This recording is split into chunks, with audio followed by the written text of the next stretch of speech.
everybody, Omar here, the Knife Shark Guy, and I am back with another fun-filled video for you. And today, I'm going to go over some discontinued knives that I own.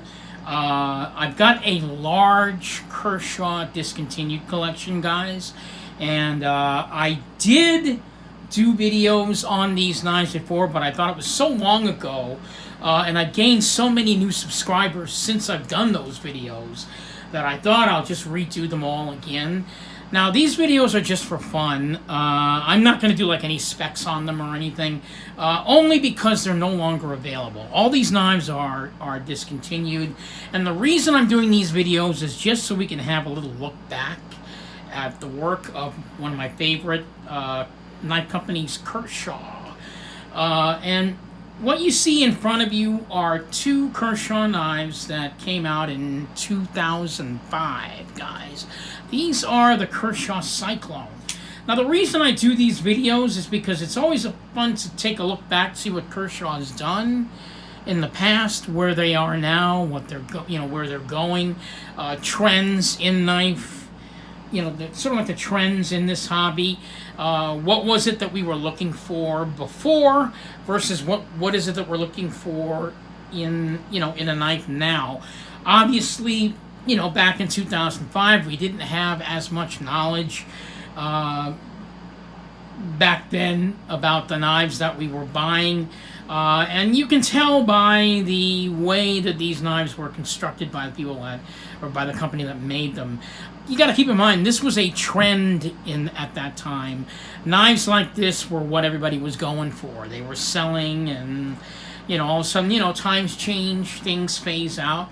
So this is sort of like a fun look back at Kershaw and what they used to do. I can tell you this though, the knives that they did sell, like I'm going to say 15 years ago or even 20 years ago, as far as fit, finish, and quality, it doesn't seem to me like a huge rush job like it is now, where they're pumping out knives. I mean, one after the other, one model, and all of a sudden the models are like forgotten about. You don't even remember the models anymore. Excuse me. And these are these two knives, like I said, they're called the Kershaw Cyclones. And this was a series that they had back in 2005. They made a small version and a large version. They were doing a lot of that back then, where they had like big knives and little knives. They're still doing that today, but not as in your face like they did 10 years ago. For whatever reason, maybe it wasn't important anymore. Maybe the buying public just stopped with all the big and small thing. But I actually have a series collection of discontinued knives. I call it a twin collection, where there's a big knife and a little knife. And these are the Kershaw Cyclones. What made these knives so unique, this is the early days of, I guess you want to call it invention, I don't know, whatever. But this is one of the knives that was a dual action knife. It is a manual folder. And if you notice, there's a little wheel right here, right? Turn it on. Now you got a spring assist. There. So, spring assist.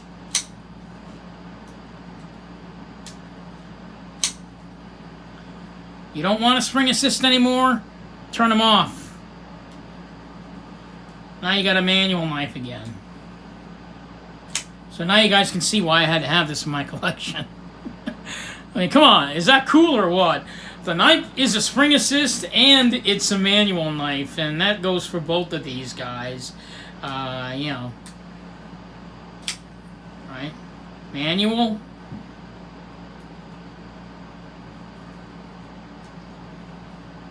Spring assist. And of course, if you don't like it, or you don't want a spring assist for the day, just turn it off. So It's one of the more cooler knives that Kershaw came out with back then. This is going back as far as 2005. It was discontinued, I think, like 3 years later or something. You can still find these knives on eBay. They're selling for like ridiculously high prices on the secondary market. You know, these I got brand new in boxes. Well, I mean, I'm not going to do any specs on them, but I'll do at least some size comparisons for them. So let's put the small one aside. So this is the huge Kershaw 1630. So let's go ahead and put it up against the Kershaw Knockout. So a special edition one, right?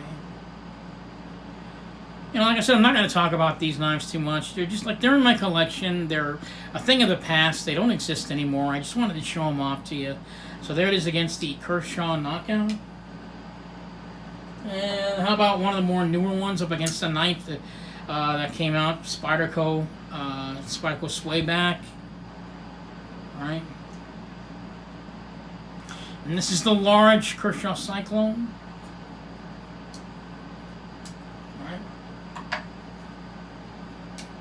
Against the Benchmade Anthem, another favorite that I love and use quite a bit.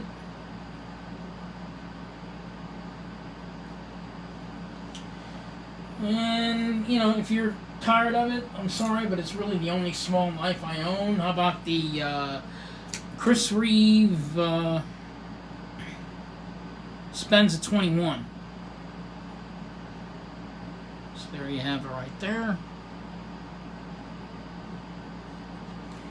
So it's a large knife. The knife is a liner lock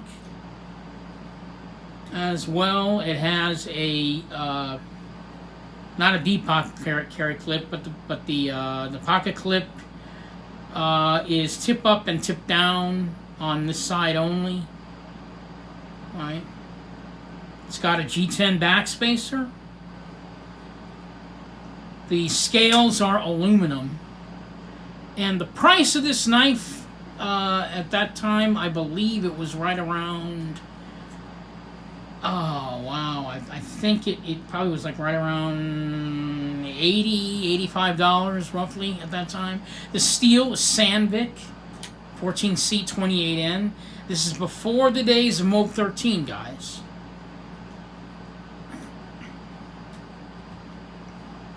And there's a small one. The knives are also fairly smooth too. I mean, this is like before, I think before the idea of like smoothness even came to any of us. I mean, the knives are pretty smooth. You know, they only run on washers, no ball bearings yet. I don't think ball bearings were really in knives at that time. That was still on the high-end market, you know, towards like custom knives and things.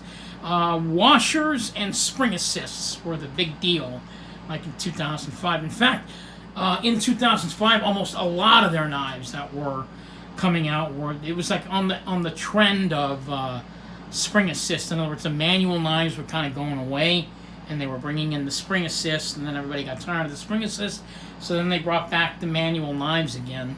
And it's just kind of neat to own these knives because these are actually both. They're the only knives that I've ever come across that, you know, is a manual knife and a spring-assisted knife. I mean, they do have dual-action knives, one that's like an auto and an automatic, but I've never seen a knife that was a spring-assist and a manual. So I thought that was kind of an interesting thing to own, and I had to have these two knives. The knife also comes in gray, also, gray scales, both large and small. And that was back in the day before they even did or really highlighted limited editions, and certainly before the world of sprint runs. They didn't even exist back then. They just came out with a bunch of knives, and if you liked them, you liked them. If you didn't like them, you know, we'll try again.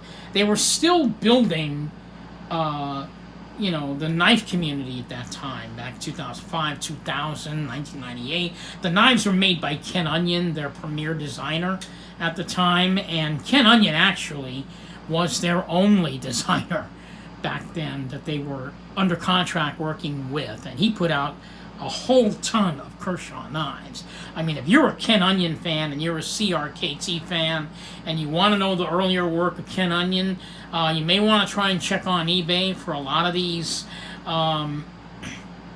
Kershaw Classics, because a lot of the Kershaw Classics were made by Ken Onion, as well as some other classic knife makers that I don't think we necessarily hear from them anymore. Lee Williams is another one of them.